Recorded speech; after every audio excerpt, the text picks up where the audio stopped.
ಪ್ರೀತಿಯುಳ್ಳ ದೇವಜನರೇ, ನಾವು ಈ ಬೆಳಗಿನ ಜಾವದಲ್ಲಿ ತಿರುಗಿ ಸೈತಾನನ ತಂತ್ರಗಳನ್ನು ತಿಳಿಯುವುದಕ್ಕೆ ನಮ್ಮನ್ನ ಒಪ್ಪಿಸಿಕೊಡೋಣ.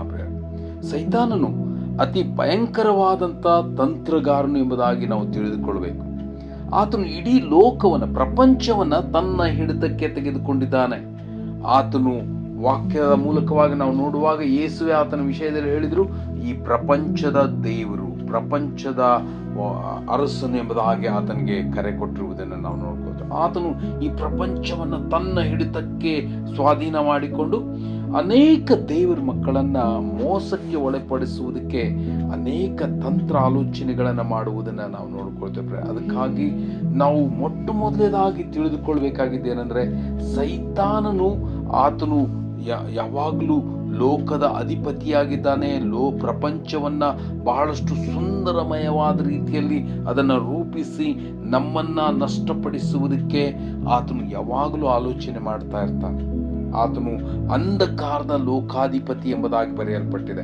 ನೀವು ಎಫೆಸದವರು ಬರೆದ ಪತ್ರಕ್ಕೆ 6ನೇ ಅಧ್ಯಾಯದ 12ನೇ ವಚನದ ಬಿ ಪಾರ್ಟ್ನಲ್ಲಿ ನಾವು ನೋಡುವಾಗ, ರಾಜತ್ವಗಳ ಮೇಲೆಯೂ ಅಧಿಕಾರಿಗಳ ಮೇಲೆಯೂ ಈ ಅಂಧಕಾರದ ಲೋಕಾಧಿಪತಿಗಳು, ಅಂಧಕಾರ ಅಂದ್ರೆ ಇಡೀ ಲೋಕವನ್ನ ಈ ದಿವಸ ಅಂಧಕಾರಕ್ಕೆ ಒಯ್ದು ಅದನ್ನ ಸುಂದರಮಯವಾದ ರೀತಿಯಲ್ಲಿ ಮಾಡಿ ಆಧ್ಯಾತ್ಮಿಕ ಸತ್ಯಕ್ಕೆ ವಿರೋಧಿಯನ್ನಾಗಿ ಜನರನ್ನ ಮಾರ್ಪಡಿಸುವಂತ ವ್ಯಕ್ತಿಯಾಗಿದ್ದಾನೆ ಎಂಬುದಾಗಿ ನಾವು ತಿಳಿದುಕೊಳ್ಬೇಕು.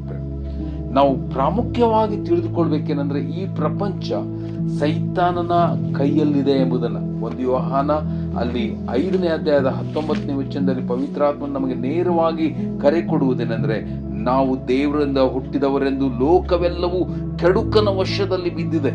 ಲೋಕವೆಲ್ಲ ಕೆಡುಕನ ವಶದಲ್ಲಿ ಬಿದ್ದಿದೆ. ಯಾರು ಲೋಕವನ್ನ ಪ್ರೀತಿಸ್ತಾರೋ ಅವರು ಸೈತಾನನ್ನ ಪ್ರೀತಿಸ್ತಾರೆ. ಸೈತಾನನು ಅವರನ್ನ ಲೋಕದ ವ್ಯವಹಾರಿಗಳನ್ನಾಗಿ, ಅಂದ್ರೆ ಮತ್ತೊಂದು ರೀತಿಯಿಂದ ನಾವು ಯಾಕೋಬನ ಬರೆದ ಪತ್ರಕ್ಕೆ 4ನೇ ಅಧ್ಯಾಯದ 4ನೇ ವಚನದಲ್ಲಿ ನೋಡುವಾಗ, ಅವರು ವ್ಯಭಿಚಾರಿಗಳಾಗಿ ಹೋಗ್ತಾರೆ ಎಂಬುದಾಗಿ ನಾವು ನೋಡ್ಕೊಳ್ತೇವೆ. ಈ ಕಾರಣ ನಾವು ಬಹಳಷ್ಟು ಎಚ್ಚರಿಕೆಯನ್ನು ವಹಿಸುವ ಮಕ್ಕಳಾಗಿರಬೇಕು. ನಮ್ಮಲ್ಲಿ ಯಾವುದಾದ್ರೂ ಈ ರೀತಿಯ ಒಪ್ಪಿಕೊಂಡ ಮನಸ್ಸು ನಮ್ಮ ಕಡೆ ಇದ್ರೆ, ಕೆಲವರು ದೇವರ ಮಕ್ಕಳನ್ನಿಸಿಕೊಂಡವರಾಗಿಯೂ ಅವರಲ್ಲಿ ಉಬ್ಬಿದ ಮನಸ್ಸುಳ್ಳವರಾಗಿರ್ತಾರೆ. ಎಕ್ಸಾಂಪಲ್, ನೀವು ಒಂದು ವೇಳೆ ಕಾಯನನ್ನು ತೆಗೆದುಕೊಳ್ರಿ. ಕಾಯನನ್ನು ದೇವರನ್ನ ಆರಾಧನೆ ಮಾಡಿದನು, ಆದರೆ ಉಬ್ಬಿದ ಮನಸ್ಸುಳ್ಳವನಾಗಿದ್ದನು. ದೇವರ ಕಡೆಗೆ ಹಗುರ ಭಾವನೆ ಉಳ್ಳವನಾಗಿ ಹೋಗಿದ್ದನು. ಆತನು ಅನೇಕ ದೇವರಿಗೆ ಆರಾಧನೆ ಸಲ್ಲಿಸುವುದಕ್ಕೆ ಆತನ ಕಡೆ ಇರುವಂತ ಕೆಲವು ವಸ್ತುಗಳನ್ನು ತೆಗೆದುಕೊಂಡು ಹೋಗಿದ್ದನು.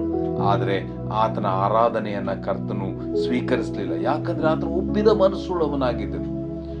ದೇವರ ಸನ್ನಿಧಾನದಲ್ಲಿ ನಾವು ಗರ್ವಿಗಳಾಗಿ, ಎಲ್ಲಿ ಯಾವುದಾದ್ರೂ ಕ್ಷೇತ್ರಗಳಲ್ಲಿ ಗರ್ವಿಗಳಾಗಿ ಇದ್ರೆ ನಾವು ಸೈತಾನನ ವಶಕ್ಕೆ ಒಳಗಾಗಿರ್ತೇವೆ, ಉಬ್ಬಿಕೊಂಡವರಾಗಿರ್ತೇವೆ, ಮೋಸ ಹೋಗ್ತೇವೆ. ಈ ಕಾರಣ ಸೈತಾನನ ವಶಕ್ಕೆ ಎಲ್ಲಿಯಾದ್ರೂ ನಮ್ಮ ಜೀವಿತ ಅದು ಒಳಗಾಗಿದೆಯೋ ಎಂಬುದಾಗಿ ಪರೀಕ್ಷಿಸುತ್ತಾ ನಮ್ಮನ್ನ ಕರ್ತನಿಗೆ ಒಪ್ಪಿಸಿಕೊಡುವುದು ಅಗತ್ಯ. ಆ ರೀತಿಯಲ್ಲಿ ಆಗುವಂತೆ ಕರ್ತನ ನಿಮ್ಮನ್ನು ಆಶೀರ್ವದಿಸಲಿ. Thank you.